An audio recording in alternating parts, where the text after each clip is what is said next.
नमस्कार दोस्तों, एक बार फिर आप लोगों का स्टडी विद टीके दिलीप ऑनलाइन यूट्यूब चैनल में स्वागत है। आज हम लोग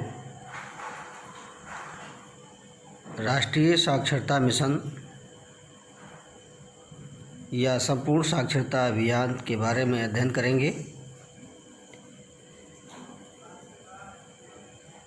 जिसे प्रारंभ में संपूर्ण साक्षरता अभियान या प्रौढ़ शिक्षा के नाम से जाना जाता था और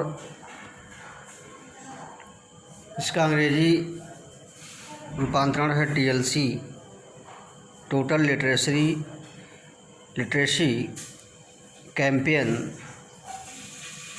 संपूर्ण साक्षरता अभियान, और राष्ट्रीय साक्षरता mission NLM, national literacy mission. तो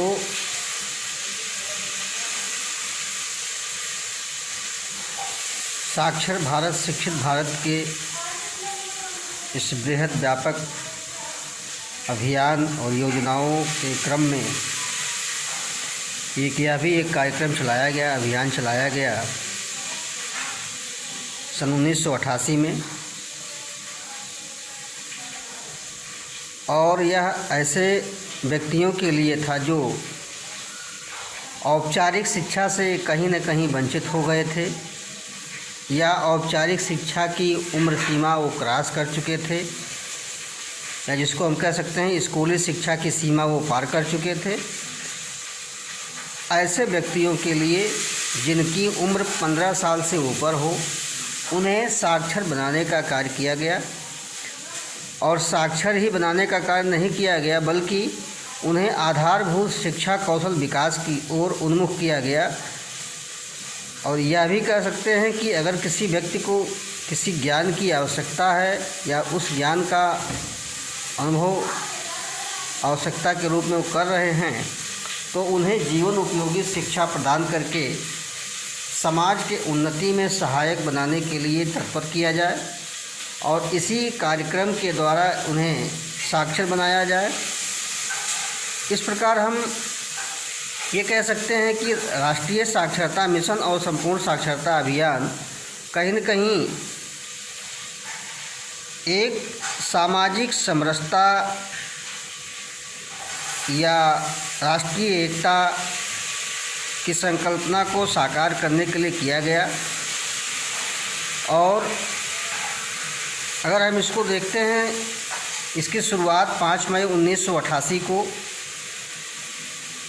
स्थापना की गई थी और उस समय प्रधानमंत्री जी श्री राजीव गांधी का शासनकाल था और इनके काल में ही इस मिशन की स्थापना होती है। और अगर हम इसके पिछले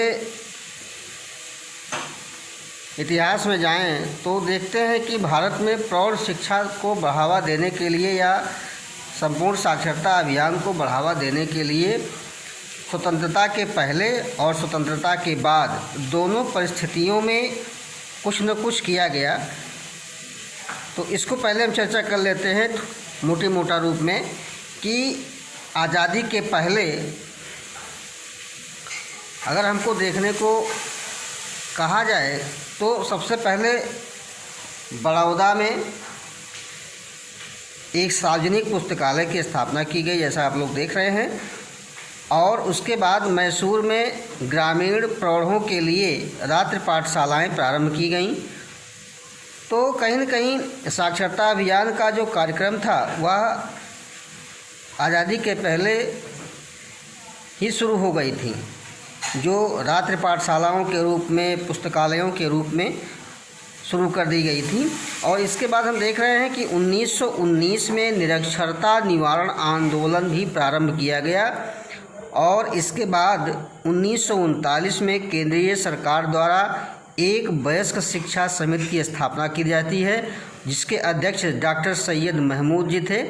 और इसके साथ साथ बम्बई में सन 1939 में ही प्रौढ़ शिक्षा परिषद की स्थापना की जाती है।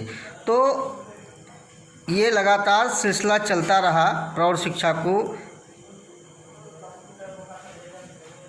सफल बनाने में। तो इसके बाद हम देखते हैं कि हमारे उत्तर प्रदेश में प्रौढ़ शिक्षा विभाग की स्थापना भी की जाती है 1930 में उत्तर प्रदेश सरकार द्वारा, और 1947 तक आते आते 9,825 प्रौढ़ विद्यालयों की स्थापना कर दी जाती है उत्तर प्रदेश में। तो इस प्रकार हम देखते हैं कि एक बृहद स्तर पर पूरे भारतीय या इसको हम कह सकते हैं राज्य स्तर पर, राष्ट्रीय स्तर पर इन सारे कार्यक्रमों का संचालन किया गया। अब हम इसके बाद आज़ादी के बाद, या यूँ कहें कि आज़ादी के बाद का जो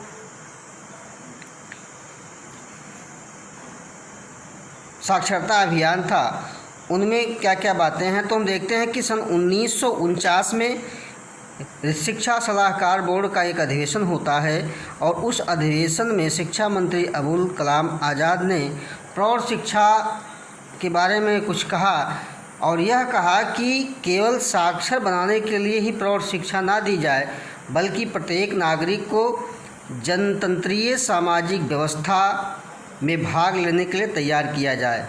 कहने का मतलब ये हुआ कि अबुल कलाम आज़ाद के द्वारा प्रौढ़ शिक्षा केवल साक्षर बनाने के लिए ही ना दिया जाए, बल्कि उन्हें एक ऐसा नागरिक बनाया जाए, ऐसा व्यक्ति बनाया जाए जो इस जनतांत्रिक व्यवस्था जो आज़ादी के बाद हमको मिली है वह इस व्यवस्था में भाग लेने के लिए तैयार हों। और इस प्रकार इस प्रौढ़ शिक्षा को एक सामाजिक शिक्षा के रूप में बदल दिया गया, अर्थात कहीं न कहीं सामाजिक समानता की बात की गई इस प्रौढ़ शिक्षा के द्वारा, ताकि हर व्यक्ति समान रूप से शासन में, राज्य में, राष्ट्र में भाग ले सके किसी भी तरीके से।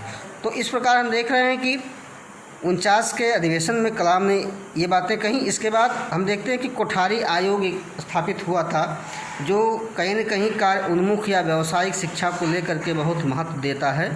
तो इसमें हमको देखने को मिल रहा है कि इन्होंने कहा कि प्रजातंत्र में प्रौढ़ शिक्षा का तात्पर्य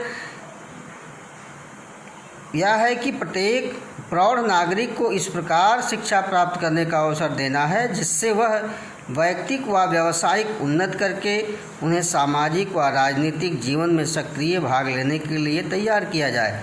अर्थात कहने का तात्पर्य यह है कि प्रौढ़ शिक्षा का कार्य प्रत्येक व्यक्ति को ऐसा शिक्षा देना है जो अपना वैयक्तिक विकास और व्यावसायिक उन्नत करके उस सामाजिक या उस समाज में या उस राजनीतिक जीवन में या उस राजनीति के क्षेत्र में या प्रशासन के क्षेत्र में, सरकार के क्षेत्र में, उसमें उनकी सक्रिय सहभागिता हो, इसके लिए उनको तैयार किया जाए। और इस प्रौढ़ शिक्षा अभियान या संपूर्ण साक्षरता अभियान के द्वारा इस मंशा को सफल बनाया जाए। इसके बाद हम देखते हैं कि संपूर्ण साक्षरता का क्या तात्पर्य है। तो हम देखते हैं कि इसमें कुछ स्टेटमेंट है, कुछ कथन है। साक्षरता बढ़ाइए और राष्ट्र को कामयाबी के पथ पर आगे ले जाइए। ज्ञान को लगातार पाना है तो किताबों को अपना हथियार बनाना है। शिक्षा हमें जगाती है, शोषण से बचाती है। तो इन सारे कथनों के माध्यम से हम यह समझ सकते हैं कि शिक्षा एक ऐसा साधन है जो हमें लगातार राष्ट्र के कामयाबी पर, व्यक्तिक कामयाबी पर, व्यक्तिक विकास पर, अर्थात कहने का मतलब ये है कि सर्वांगीण विकास, चाहे वह व्यक्तिक हो चाहे राष्ट्र का हो, उसमें बहुत ही कारगर है शिक्षा। और शिक्षा हमें जगाती है, शोषण से बचाती है। जब हम जागरूक होंगे, हर व्यक्ति जागरूक होगा तो कहीं न कहीं उस शोषण से, चाहे वह सामाजिक शोषण हो, आर्थिक शोषण हो, राजनीतिक शोषण हो, वह उससे बच सकता है। उसे अवेयरनेस होगी, वह जागरूक होगा। तो इस संपूर्ण साक्षरता का मतलब यही होता है कि प्रारंभ में जो भी शिक्षा उसे प्रदान की जाए वह राष्ट्र के प्रति जागरूक किया जाए। इस प्रकार हम देख रहे हैं कि एक प्रौद्योगिकी के रूप में राष्ट्रीय स्तर पर जो है इस प्रौढ़ शिक्षा का लक्ष्य रखा गया था, या उसको हम ऐसा कह सकते हैं कि राष्ट्रीय साक्षरता मिशन की स्थापना एक सामाजिक तथा प्रौद्योगिकी के रूप में राष्ट्रीय स्तर पर की गई थी। और इस मिशन के अंतर्गत यह कहा गया कि संपूर्ण साक्षरता अभियान की सफलता से यह बात निकलती है कि संपूर्ण साक्षरता को प्राप्त करना तो कठिन है लेकिन असंभव नहीं है। अर्थात संपूर्ण साक्षरता तो कठिन है लेकिन ऐसा भी नहीं है कि असंभव है इस मिशन के द्वारा। और धीरे धीरे करके इस संपूर्ण साक्षरता अभियान को सर्वप्रथम 16 जनवरी 1989 में केरल राज्य में एर्नाकुलम ज़िले में प्रारंभ करने की घोषणा की गई और लागू हुआ, और 1990 तक अर्थात 1 साल के अंदर इस पूरे ज़िले को एर्नाकुलम को साक्षर बना दिया गया। और हम देखते हैं कि इस समय अंतर्राष्ट्रीय साक्षरता दिवस 8 सितंबर को मनाया जाता है। इसके बाद हम इनके उद्देश्यों के बारे में देख लेते हैं कि इस साक्षरता या संपूर्ण साक्षरता का जो उद्देश्य था, क्या क्या उद्देश्य रखा गया इसको सफल बनाने के लिए। तो इनमें देखते हैं कि वर्ष 2007 तक साक्षरता का 75% न्यूनतम स्तर प्राप्त करना है 15 से 35 वर्ष के आयु वर्ग के लोगों के लिए। तो सन 2007 तक का एक लक्ष्य रखा जाता है, जिनमें 75 यानी 75% न्यूनतम स्तर लाना है शिक्षा को लेकर के, साक्षरता को लेकर के। और इसके बाद 1990 तक 3 करोड़ और 1995 तक 5 करोड़ निरक्षर प्रौढ़ों को साक्षर करना इसका लक्ष्य रखा गया। अर्थात कहने का मतलब ये है कि सन 2007 से पहले नहीं 95 तक ये 8 करोड़ को साक्षर करने का लक्ष्य रखा गया था। इसके साथ साथ कार्यात्मक साक्षरता प्रदान करने की बात की गई। कार्यात्मक साक्षरता का मतलब ये हुआ कि उन्हें वर्क बेस साक्षरता प्रदान किया जाए, कार्य उन्मुख शिक्षा प्रदान की जाए, साक्षर बनाया जाए, ताकि अपने जीवन को जो है एक व्यावसायिक या व्यवसाय के रूप में उसके अपने जीवन को संवार सकें। इस प्रकार इस कार्यात्मक शिक्षा का लक्ष्य रखा गया। और इसके साथ साथ जो और तमाम लक्ष्य निर्धारित थे छोटे छोटे, वह थे कि जो भी विकास की प्रक्रिया में भाग लेने से वंचित रह गया है जो वर्ग या जाति, उनकी स्थिति में सुधार करने का प्रयास किया जाए और देश की आर्थिक स्थिति और विकास के लिए उन्हें कार्य कुशल में प्रवीण बनाया जाए। तो इस प्रकार हम देख रहे हैं कि जो भी विकास की प्रक्रिया से वंचित हो गए हैं, चाहे वह जिस वर्ग का हो, जाति का हो, वह उनके लिए उनकी स्थिति में सुधार करने का प्रयास करने का एक लक्ष्य रखा गया। इसके बाद हम देखते हैं कि इसके कुछ प्रेरक वाक्य हैं जो इस संपूर्ण साक्षरता मिशन को सफल बनाने में एक मोटो लेकर चलता है, जिसमें कहा गया कि रोटी, कपड़ा और मकान, शिक्षा से बनेगा हमारा देश महान। हम सबकी यही पुकार, शिक्षा है सबका अधिकार। अर्थात सबका जो है शिक्षा का अधिकार है, जैसा कि इस समय शिक्षा एक कानूनी अधिकार बन गया है जो सबको समान शिक्षा प्रदान करने की बात कर रहा है। और इसके बाद हम देखते हैं कि संपूर्ण साक्षरता अभियान को चलाने के लिए जो एजेंसियां काम कर रही हैं, उनमें हम 3 एजेंसियों की चर्चा कर रहे हैं, जिनमें है पहला जिला शिक्षा समिति, स्वैच्छिक संगठन और अन्य अभिकरण। अब इनकी हम क्रमवार चर्चा करते हैं कि जिला शिक्षा समिति क्या है, स्वैच्छिक संगठन में क्या है और अन्य अभिकरण में कौन कौन से लोग आते हैं। तो जिला शिक्षा समिति जो होता है वो एक प्रशासनिक पदेन अध्यक्ष होता है, जिसको हम डिस्ट्रिक्ट मजिस्ट्रेट या जिला अधिकारी कहते हैं, या उसका अध्यक्ष होता है। और इसके साथ साथ इसके और सदस्य होते हैं, जिनमें अध्यक्ष जिला पंचायत होता है, यानी जिला का जो पंचायत अध्यक्ष होता है वो, और सदस्य CDO होते हैं, जिसको हम मुख्य विकास अधिकारी, चीफ डेवलपमेंट ऑफिसर, DDO जिला विकास अधिकारी और अपर जिला अधिकारी सदस्यों के द्वारा इस जिला साक्षरता समिति को चलाया जाता है। इसके बाद अगर हम स्वैच्छिक संगठनों की बात करें तो जो NGO हैं या जो स्वयं की इच्छा से चलने वाले संगठन हैं, उनका नियंत्रण जिला शिक्षा समिति के द्वारा किया जाता है। अर्थात इस स्वैच्छिक संगठन की जवाबदेही जिला शिक्षा समिति के प्रति होती है और यह क्षेत्रीय जनता के 100% सहयोग से चलता है। और इसके साथ साथ यह प्रशासनिक लागत का 75% भारत सरकार द्वारा अनुदान दिया जाता है। इसके साथ अन्य अभिकरणों में UGC है, श्रमिक विद्यापीठ है, नेहरू युवा केंद्र है। इन आदि संगठनों के द्वारा संपूर्ण साक्षरता के लक्ष्य को हासिल करने में सहयोगी भूमिका है। तो इस प्रकार हम देखते हैं कि जो एजेंसियां हैं, एक है जिला साक्षरता समिति एजेंसी, जिसका अध्यक्ष होता है जिला अधिकारी, और इसके साथ में जिला पंचायत अध्यक्ष, सीडीओ, डीडीओ, अपर जिला अधिकारी कार्य करते हैं। इसके साथ साथ स्वैच्छिक संगठन है, जिनमें क्षेत्रीय जनता का 100% सहयोग और प्रशासनिक लागत का 75% भारत सरकार द्वारा अनुदान, और यह स्वैच्छिक संगठन जिला साक्षरता समिति के प्रति जवाबदेह होती है। और अन्य अभिकरणों में यूजीसी है, जिसको हम यूनिवर्सिटी ग्रांट कमीशन कहते हैं, विश्वविद्यालय अनुदान आयोग, श्रमिक विद्यापीठ, नेहरू युवा केंद्र इत्यादि। तो इस प्रकार हमने देखा कि इन एजेंसियों के माध्यम से ये संपूर्ण साक्षरता अभियान को सफल बनाने का काम किया जा रहा है। अब हम इसकी कुछ विशेषताओं पर चर्चा कर लेते हैं कि इसकी कौन कौन सी विशेषताएं थीं जो सामने निकल कर आती हैं। तो इनमें जो पहली विशेषता देखने को मिल रही है वह है कि इस अभियान की सफलता पूर्ण रूप से जनता की प्रेरणा व सामुदायिक सहयोग पर आधारित थी। तो इसमें सबसे बड़ी बात यह है कि संपूर्ण रूप से जनता की प्रेरणा, यानी जनता की इच्छा, जनता का मोटिव और समुदाय का सहयोग ज़्यादा रहा, और तब इस योजना की सफलता मिली। और इसके बाद जो दूसरा हमको देखने को मिल रहा है, विशिष्ट क्षेत्रों में समयबद्ध व स्वैच्छिक संगठनों, संस्थाओं, व्यक्तियों के आपसी सहयोग से, और जो विशेष क्षेत्र थे, विशेष एरियाज थे, स्पेशल एरिया थे, उनमें एक समयबद्ध तरीके से, यानी एक क्राइटेरिया बनाया गया, लिमिटेशन कर दिया गया कि फला समय तक इन क्षेत्रों में इस कार्य को संपन्न करना है। जो पिछड़े हुए हैं काफ़ी क्षेत्रों में, तो उन्हें स्वैच्छिक संस्थाओं द्वारा, यानी जो एनजीओज़ हैं, इंस्टीट्यूट्स हैं, और कुछ व्यक्तियों के द्वारा जो उस क्षेत्र में इस कार्य को कर रहे हैं, उनको साथ में ले करके आपसी सहयोग से इस कार्य का संपन्न हुआ। और अगला है, इस अभियान को संचालित करने के लिए जिला स्तर पर पंजीकृत समितियों को अनुमति प्रदान की गई, और साथ साथ में जिला स्तर पर जो रजिस्टर्ड कमेटियाँ थीं उनको भी यह कहा गया कि आप इस अभियान को संचालित करने में सहयोग करें, और उन्होंने किया भी। और इसके साथ साथ स्थानीय स्तर या जिले स्तर पर सर्वे कराकर इस कार्य को संपन्न किया गया। इसमें बाह्य लक्ष्यों को शामिल ना किया गया, बल्कि स्थानीय या जिले स्तर पर ही सर्वे कराया गया कि कहाँ पर साक्षरता दर या साक्षरता कम है, वहाँ पर इस कार्य का सफलतापूर्वक क्रियान्वयन हुआ।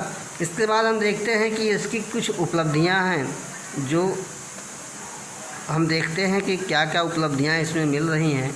तो सबसे पहला है कि सामाजिक न्याय व समानता, वैज्ञानिक अभिरुचि, भारत की महान गंगा जमुना संस्कृति और राष्ट्रीय एकता में वृद्धि के बारे में जागरूकता उत्पन्न करने में सहायक हुआ।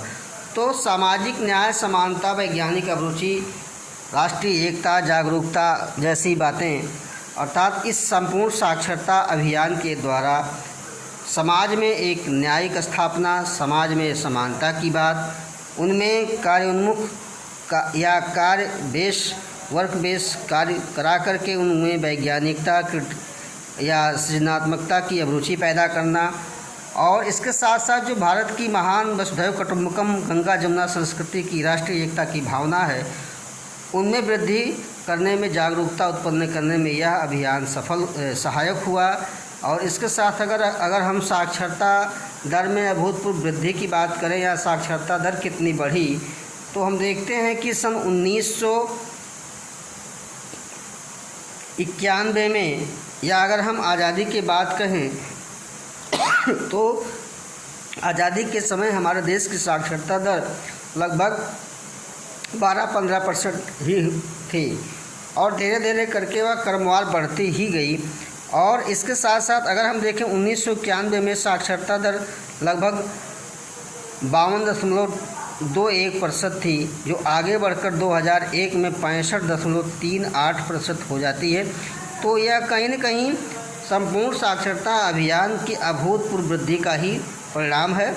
और उसके बाद 2010 तक लगभग 11 करोड़ व्यक्तियों को साक्षर बनाया गया। और अगर हम 2011 की जनगणना के अनुसार साक्षरता दर की बात देखें तो इनमें हमको मिलता है कि जो कुल साक्षरता में वृद्धि हुई है वह है 74.04, अर्थात कहीं न कहीं आज़ादी के बाद से लेकर के बहुत ही ज़्यादा हमको सफलता मिली है। और अगर पुरुष महिला की तुलना किया जाए तो 82% और 65% है। लेकिन अगर हम किसी स्टेट की बात करें जिनमें केरल सर्वप्रथम नंबर 1 पर है, इसमें साक्षरता दर सबसे नंबर 1 पर है, 94% कुल साक्षरता दर है और महिला साक्षरता दर 100% है। अर्थात केरल राज्य में स्त्रियों की साक्षरता 100 में 100% है। इसके बाद मिजोरम है, गोवा है, त्रिपुरा है, ये क्रमवार जो है इनकी साक्षरता है। अगर हम उत्तर प्रदेश की बात करें तो उत्तर प्रदेश की वर्तमान साक्षरता दर लगभग 70% है, 69.72। और सबसे कम साक्षरता दर की बात अगर करें तो बिहार राज्य की है, 61.8 और महिला साक्षरता दर 51.5% है। तो इस प्रकार हम देख रहे हैं कि भारत में साक्षरता दर में संपूर्ण साक्षरता अभियान के द्वारा, या हम यूँ कहें कि राष्ट्रीय साक्षरता मिशन के द्वारा अभूतपूर्व वृद्धि हुई है और धीरे धीरे इसका जो है क्रियान्वयन ही किया जा रहा है, बढ़ाया ही जा रहा है। और अगर हम थोड़ा सा उसके और उपलब्धियों की चर्चा करें तो इनके पीछे कहीं न कहीं जागरूकता है। अगर जागरूकता की कमी होगी तो साक्षरता में कमी आएगी। और थोड़ी सी अगर हम इसकी जो है समालोचना करें तो इनमें देखते हैं कि अगर किसी न किसी कारणवश अगर हमारा जो निर्धारित लक्ष्य था उसकी पूर्ति नहीं हो पा रही है या हो पाई है तो कहीं न कहीं स्कूलों में या गरीबी या जातिवाद या जागरूकता की कमी, तो विद्यालयों की कमी भी हो सकती है, स्कूलों में शौचालयों की कमी, जातिवादिता भी कहीं न कहीं इस साक्षरता अभियान को संपूर्ण रूप से सफल बनाने में बाधक है। और यह अगर वैश्विक लेवल पर देखा जाए तो पूरे विश्व की साक्षरता दर से, सामान्य दर से इस समय की जो साक्षरता भारत की है वह लगभग 85% पीछे चल रही है। तो कहने का मतलब ये हुआ कि हमारा भारत देश संपूर्ण साक्षरता अभियान के द्वारा धीरे धीरे जो है अपने लक्ष्य को प्राप्त कर रहा है और प्राप्त करता रहेगा। इसके साथ ही आज की कक्षा यहीं पर समाप्त होती है। धन्यवाद।